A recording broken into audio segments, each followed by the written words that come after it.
দূর, এই বাড়ি থেকে শান্তি মতো থাকতেও দেয় না, পড়তেও দেয় না, ভাবতেও দেয় না।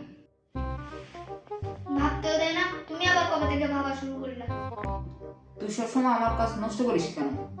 কারণ তুমি কাজ করো না, নাটক করো। আমি পড়ছিলাম। হ্যাঁ, ফেসবুকে পোস্ট করছিলে পরিশ্রমী সফলতার চাবিকাঠি। আমার সময় দাম আছে। তাই নাকি? তাহলে আমার আম্মু ডাকলে দৌড়ে চলে যাও কেন? এই তাফিম, আমি আসছি। ভাইয়া, তুমি ছোটবেলায় কি হতে চেয়েছিলে? ডাক্তার। আর এখন? ঘুমের রোগী। রিমোটটা গেল কোথায়? মাহে, তুই কি রিমোটটা দেখেছিস?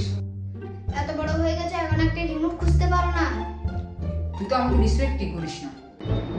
রেসপেক্ট করতাম যদি তুমি নিজের রিমোট খুঁজে পেতে।